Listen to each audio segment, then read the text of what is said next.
Ladies and gentlemen, please take your seats. The program is about to begin. At this time, please turn off all electronic devices. Thank you. Ladies and gentlemen, please welcome Congresswoman Liz Cheney.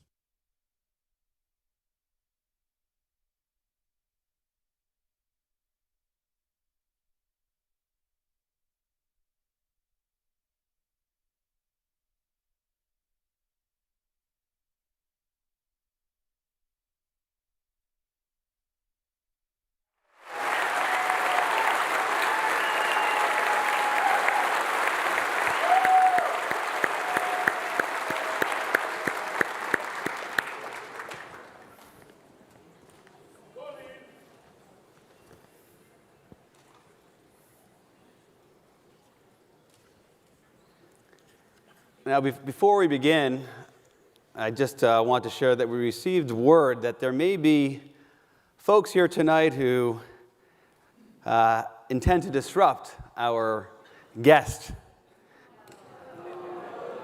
I share your view. And frankly, I'd be surprised if that were to happen. I've had the opportunity to participate in every single one of these events, and this hasn't happened. But I think you'll agree that this audience would agree that there is no place here for the cancel culture, or, this is a place where free speech thrives, and as President Reagan wanted, a place where we have real debate. So, good evening, everyone. I'm Roger Zackheim, director of the Reagan Institute. As you probably know, the Institute is home of the Reagan Foundation in Washington, D.C., just across from Lafayette Park from the White House.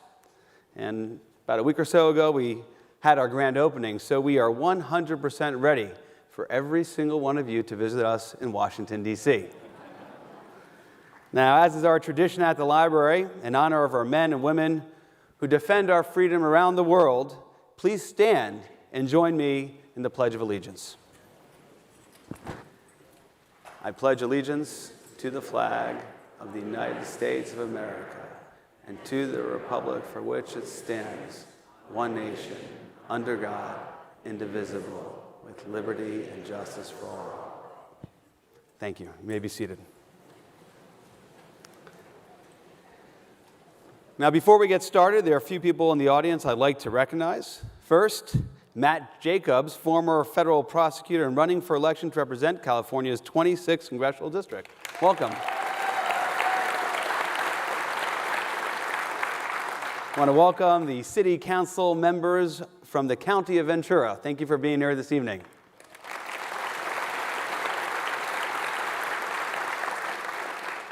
I want to recognize the executive director of the Ronald Reagan Presidential Foundation Institute, my boss, John Highbush.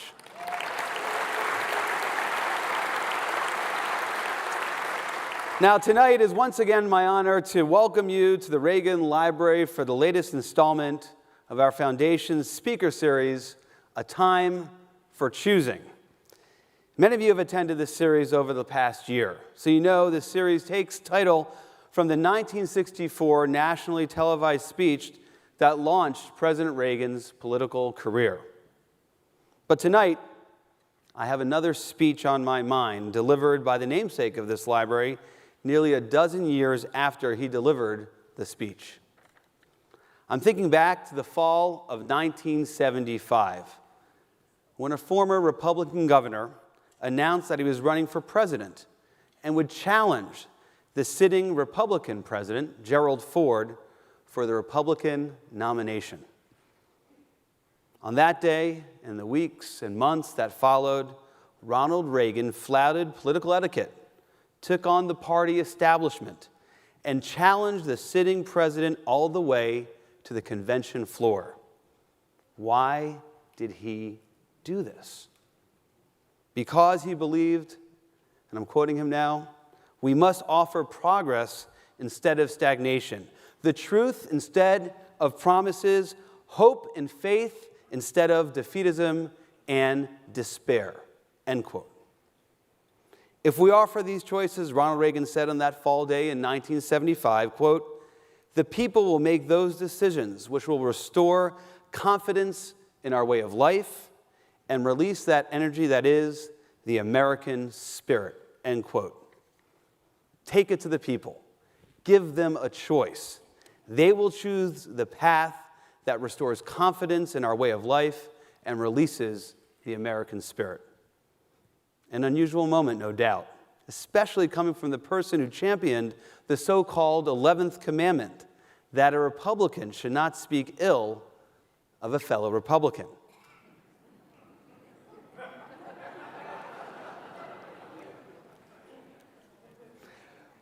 But when he felt that conservative principles were at stake, Ronald Reagan did not hold his tongue. He did what he believed was best for the party and the country, even if it meant bucking party leadership or a sitting president. In so doing, he set a new standard: respect for fellow Republicans, but not at the expense of his principles. Now, we certainly hope our series can live up to that example, providing a forum for vigorous debate over policy and philosophy, and mindful of the 11th commandment, a space for Republicans of many perspectives to share their principled views. This stage over the past 14 months has hosted many voices devoted to party and principle. Our diverse cast of speakers has included names like Haley, Christie, Ryan, Pompeo, Cotton, Noonan, Noem, Hogan, Pence, and Scott of South Carolina. Tonight, we welcome our latest voice to the conversation, a leader who speaks clearly of the party principles she believes should govern her party. She has done so at considerable political cost and partisan critique. Yet, through it all, she remains steadfast and clear-eyed about what she believes our nation must do to restore, as Reagan put it, confidence in our way of life and the American spirit. So, ladies and gentlemen, join me in welcoming someone who speaks with candor, conviction, clarity, and courage. An old friend who is always our friend here at the Reagan Library, Congresswoman Liz Cheney of the great state of Wyoming.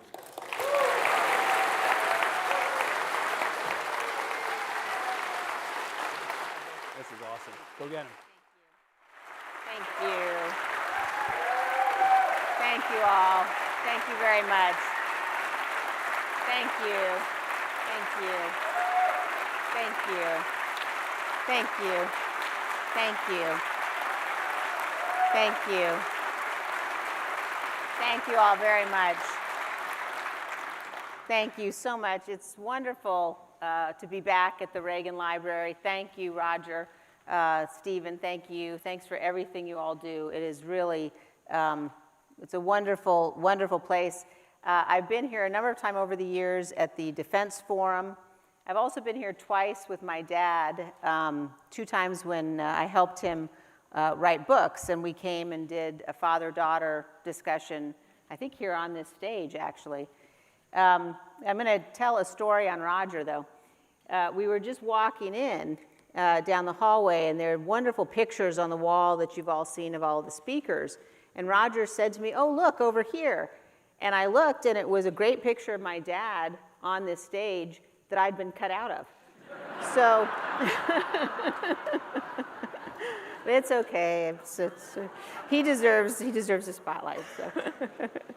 But it's really special to be here, and always wonderful to be here and to be able to honor President Reagan. And tonight, in particular, I want to talk about freedom. And I want to talk about what freedom means and the cost of our freedom. I've had the opportunity over the course of my career to spend time working in places that are not characterized by democracy, that are not characterized by free government. And I've had the opportunity to spend time with people who had to sacrifice an incredible amount for their vote. I spent time as an election observer in the early 90s in northern Kenya. And one of the places that we went to observe elections then was a schoolhouse. And we went to the schoolhouse. It was an international observation team. And the people had lined up to vote. And then government troops, soldiers came and chased them away. And our team, which was made up of Democrats and Republicans from the United States, we sort of said to ourselves, well, there will not be anything here for us to observe. There won't be anything here for us to monitor because the people have been chased away. And so we were deciding what to do, and about an hour later, they started coming back. And they were walking through the hot sun, understanding that soldiers were there trying to prevent them from voting, but they were so dedicated and so committed to it that they came back. And I've never forgot that example. I also had the opportunity to work in Russia. And in 1992, I went to Nizhny Novgorod, which was Gorky during the Soviet Union. And there was a young mayor in Nizhny Novgorod. And he wanted his town, his country, to be free. And he decided that he was going to privatize the businesses in his town, and we were helping him. And I'll never forget sitting across the table from him, listening to him talk about freedom, and listening to him talk about what it meant to be able to lead his people to achieve their freedom.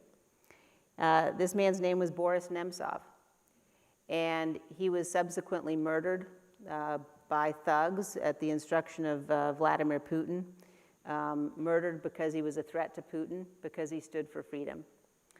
I worked in Warsaw in 1990, and I will never forget, there was a young woman who, I was working in the embassy, she was a young Polish woman who was also working in our embassy there. And I remember talking to her, and I remember she said to me, I'm so afraid that people will forget. I'm so afraid that people will forget what it was like to live under Soviet domination. And at the time, I remember thinking, nobody could forget that. How could you forget? But people do. And they forget the price of freedom. I also had the opportunity to talk with Natan Sharansky, who was in the Soviet Gulag for a number of years. And I remember Natan saying to me a story that he's told many people, which is that when he was in the Gulag, he and his fellow prisoners passed messages to each other about Ronald Reagan and about the message of Ronald Reagan and Ronald Reagan telling them that the United States stood with them, that we stood with those prisoners, that we stood for people who were prisoners of conscience, who were fighting for their freedom, and how much it meant to them. A few years ago, I met a young man, he's my age, so I think he's a young man. I met a man who escaped from Cuba when he was 14. And he got on a boat by himself, came to the United States. And I asked him, I said, how did you know? You're 14 years old, this was before the internet. I said, how did you know that you should risk everything to come to America? What gave you that confidence? And without missing a beat, he said, the speeches of Ronald Reagan. And I asked him how he had heard the speeches of Ronald Reagan. And he said that he and his family had a radio. And at night, they would listen to the radio with a blanket over their heads so the neighbors couldn't hear. But they were able to get Radio Marti, and they heard Ronald Reagan speaking of freedom. I had an amazing experience here at the Reagan Library a few years ago. I was meeting with the defense minister from one of the Baltic countries. And we were talking, and I told him that story. And he looked at me and he said, I had the same thing happen to me. That's my life. And I said, what do you mean? And he said, when I was a young boy growing up behind the Iron Curtain, we could watch Finnish television at night, and we could hear Ronald Reagan. And he said his parents told him that Ronald Reagan was a great man and America is a great country. I had the chance to see the power of faith and freedom. When I was in Kenya in the mid-'80s, Pope John Paul II visited. And I went and listened to him talk about his faith, and learned later, obviously, when I was working in Poland about the differences that he'd made there. But one of the most moving experiences that I've had was visiting with Pope John Paul II and my father in about 2004. And he grabbed my dad's hand, and he looked into his eyes, and he said, "God bless the United States of America." And I know that God has blessed us. God has blessed America. But our freedom will only survive if we protect it, if we take our duty and our obligation seriously. Today, we're facing threats to our freedom abroad, around the world, and here at home. And the list of these threats is not insubstantial. From Russia to China to Iran to North Korea, American adversaries are certainly on the march. We had some good news within just the last 48 hours or so that Sweden and Finland will become members of NATO.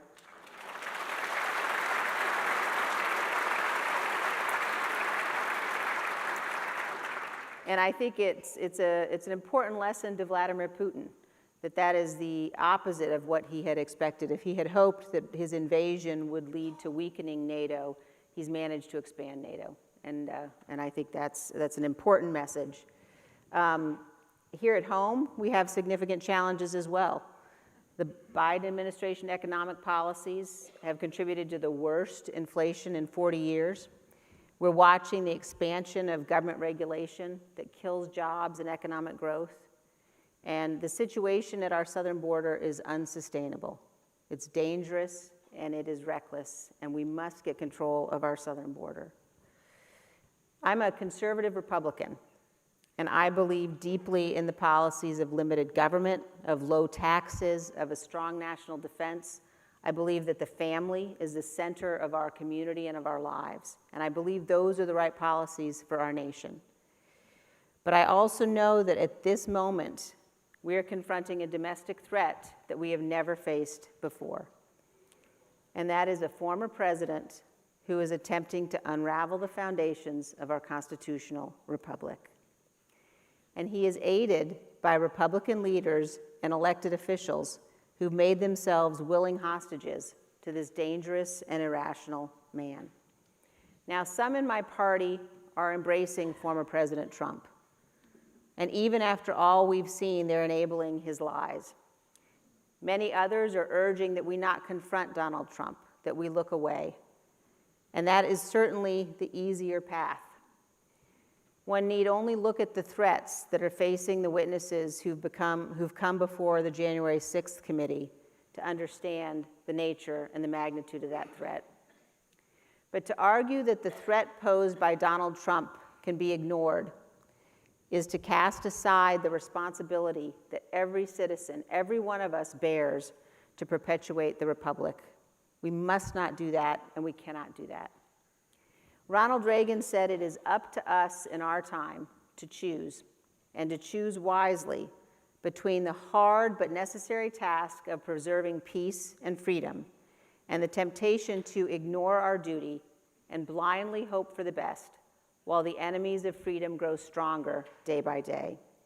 No party and no people and no nation can defend and perpetuate a constitutional republic if they accept a leader who's gone to war with the rule of law, with the democratic process, or with the peaceful transition of power, with the Constitution itself. As the full picture is coming into view with the January 6th committee, it has become clear that the efforts Donald Trump oversaw and engaged in were even more chilling and more threatening than we could have imagined. As we have shown, Donald Trump attempted to overturn the presidential election. He attempted to stay in office and to prevent the peaceful transfer of presidential power. He summoned a mob to Washington. He knew they were armed on January 6th. He knew they were angry. And he directed the violent mob to march on the Capitol in order to delay or prevent completely the counting of electoral votes. He attempted to go there with them. And when the violence was underway, he refused to take action to tell the rioters to leave. Instead, he incited further violence by tweeting that the Vice President, Mike Pence, was a coward. He said, quote, "Mike deserves it." And he didn't want to do anything in response to the Hang Mike Pence chants. It's undeniable. It's also painful for Republicans to accept. And I think we all have to recognize and understand what it means to say those words and what it means that those things happened. But the reality that we face today as Republicans, as we think about the choice in front of us, we have to choose, because Republicans cannot both be loyal to Donald Trump and loyal to the Constitution. At this moment,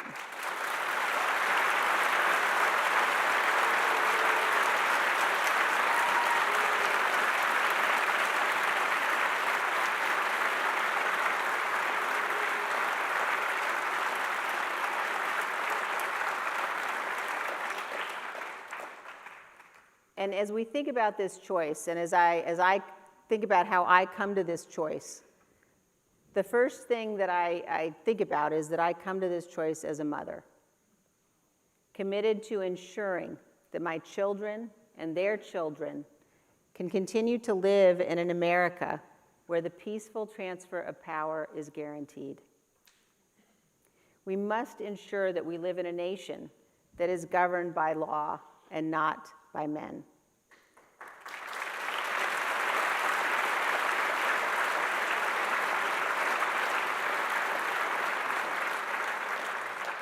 And I come to this choice as an American, as a citizen of the greatest nation God has ever created on the face of this earth. And I come to this choice as a person of faith, as someone who believes deeply that our rights come from God, not from the government, and always mindful that we must pray as though everything depends upon God, because it does, and we must work as though everything depends upon us, because it does.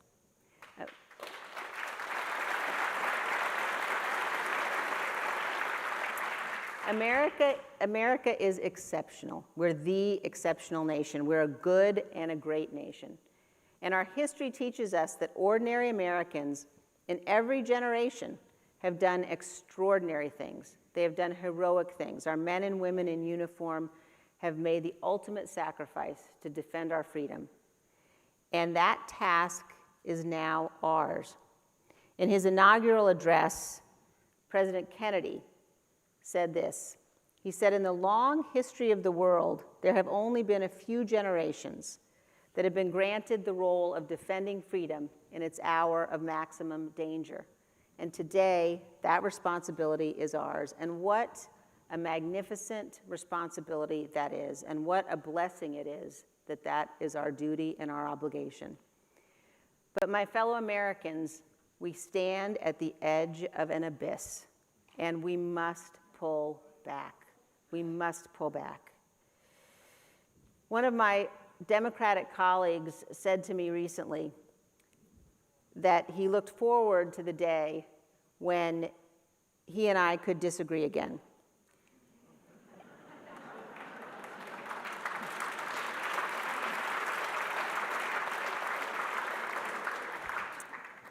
And believe me, I share that sentiment. Because when we can disagree again about substance and policy, that will mean that our politics have righted themselves. That will mean that we have made the decision that we are going to reject anti-democratic forces, that we are going to reject toxicity, that we are going to reject some of the worst kinds of racism and bigotry and anti-Semitism that characterize far too much of our politics today. History has taught us that what begins as words ends as far worse, and we must reject those things.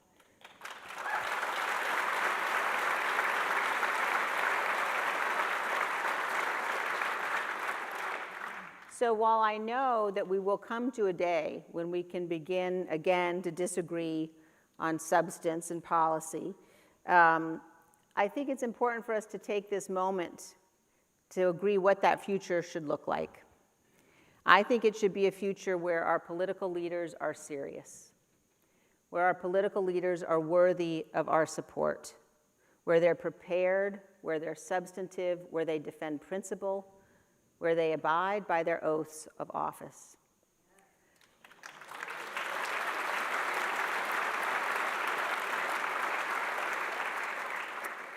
When we go into the voting booth and we cast our votes as citizens, we should do so with a commitment to electing people who are as serious as the challenges we face as a nation. We demand excellence. That's a good thing to clap for. That's a good thing. We demand excellence in so many areas of our lives. We should demand excellence from our elected officials as well.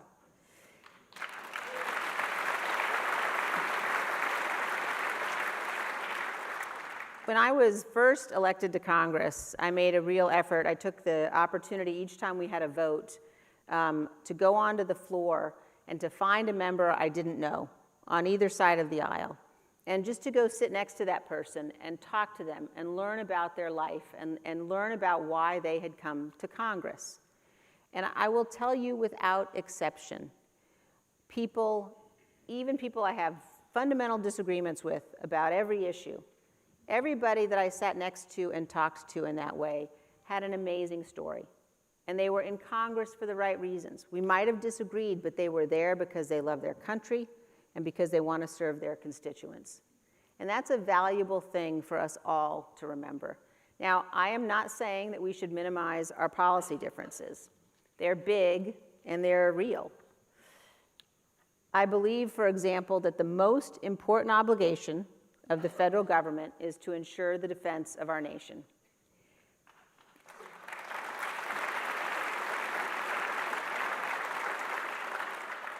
And I believe that America must always maintain military forces that are second to none.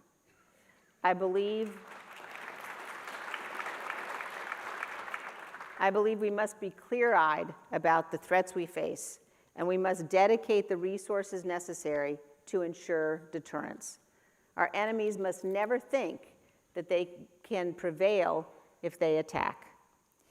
I serve on the Armed Services Committee, and I have differences, as I've said, with most of the Democratic members of that committee, but we also share much in common.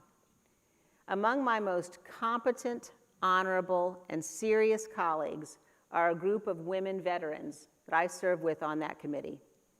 Women like Mikey Sherrill from New Jersey, Chrissy Houlihan of Pennsylvania, Elaine Luria of Virginia, former DOD official Alyssa Slotkin from Michigan. We debate issues. We have big disagreements. We don't come out on the same side most of the time, but we respect each other. And I know that those women, those veterans, love this country, and they are on that committee and they are in Congress because they want to serve the nation and do the right thing. And for 61 years, that tradition of unifying across party lines has meant that the Armed Services Committee in the House of Representatives every year produces the National Defense Authorization Act in a bipartisan fashion, usually in a unanimous fashion, providing resources for the defense of the nation. And that is a model that we should follow for the rest of Congress and for the rest of this country. We need to debate and defend our beliefs, but we also have to work to build a future where we remember that despite our differences, we are all Americans.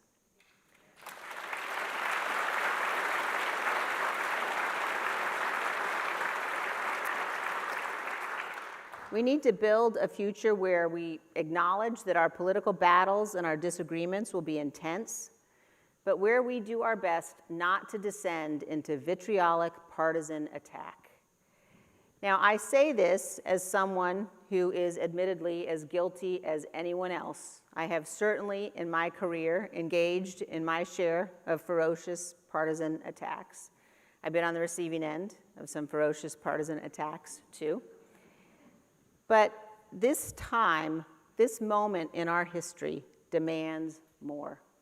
We cannot let ourselves be torn apart.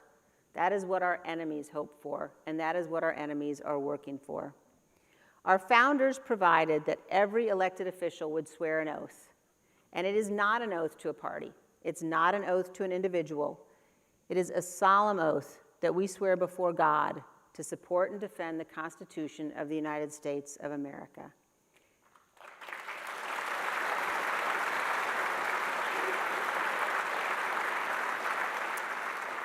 And the founders established this oath because they knew the danger of faction. They knew that the survival of this great American experiment, the survival of our republic, depends upon public servants of goodwill doing their duty to the Constitution, putting loyalty to the nation and its founding ideals above self-interest. This is no small thing. In fact, it is everything. I think often of the inscription above the fireplace in the state dining room in the White House. It is part of a prayer. It's from a letter that John Adams wrote to Dolly. And it said, "May none but honest and wise men ever rule under this roof." And we must always remember that. Our presidents are entrusted with incredible power. And actually, John Adams' wife was named Abigail, not Dolly. So he wrote it to Abigail. Just clarifying. But we must not elect people who are more loyal to themselves or to power than they are to our Constitution.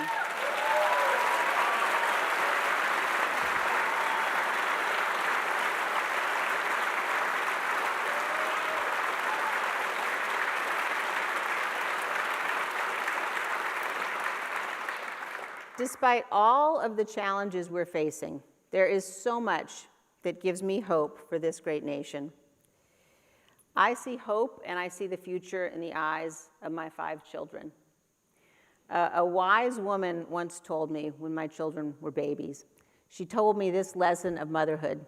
She said, when your children are young, they hang around your knees. And when they grow up, they hang around your heart. And that is so true. As all mothers know, every time we have to leave our kids, we worry and we feel some guilt. For Mother's Day this year, and I know he's not going to be happy I told you all this, but just keep it between us, okay? But for Mother's Day this year, my youngest son gave me the most wonderful gift. He gave me a note on which he had written partly, "Mom, every time you leave, I know you're going to work for America." It brought me to tears. My older kids said, "Mom, he just wants you out of the house." I said, no. Anyway, no. But it's an important concept, and it is an important concept thinking about the young people in this country and the hope that they bring. And I will tell you that over the last 18 months or so, since January 6th, I have been incredibly moved by the young people that I have met, young people who approach me everywhere, at home in Wyoming, in Washington, D.C., in airports all over the country. And I will tell you, it is especially the young women who seem instinctively to understand the peril of this moment for our democracy, and young women who know that it will be up to them to save it.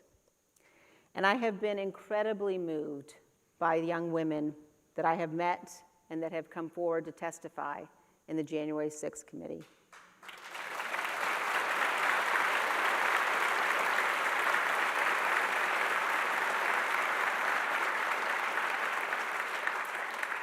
Some of these are young women who worked on the Trump campaign, some worked in the Trump White House, some who worked in offices on Capitol Hill, all who knew immediately that what happened that day must never happen again. America had the chance to meet one of these young women yesterday, Miss Cassidy Hutchinson.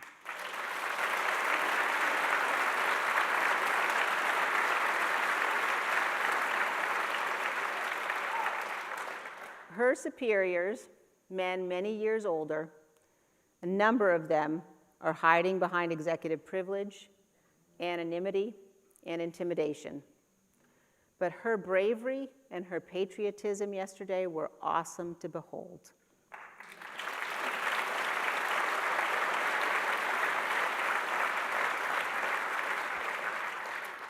Little girls all across this great nation are seeing what it really means to love this country and what it really means to be a patriot. And I want to speak to every young girl watching tonight. The power is yours, and so is the responsibility. In our great nation, one individual can make all the difference, and each individual must try. There are no bystanders in a constitutional republic. And let me also say this to the little girls and to the young women who are watching tonight. These days, for the most part, men are running the world, and it is really not going that well.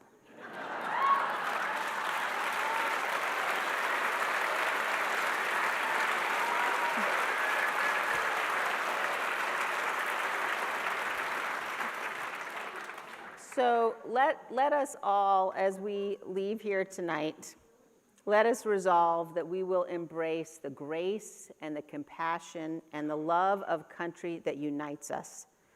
Let us resolve that we will fight to do what is right, and that we will be able to look back on these days and to say, in our time of testing, we did our duty and we stood for truth. Ultimately, that is what our duty as Americans requires of us, that we love our country more, that we love her so much that we will stand above politics to defend her, and that we will do everything in our power to protect our Constitution and our freedom, paid for by the blood of so many. We must love our country so much that we will never yield in her defense. Thank you so much. God bless you. God bless America. Thank you. Thank you very much. Thank you. Thank you.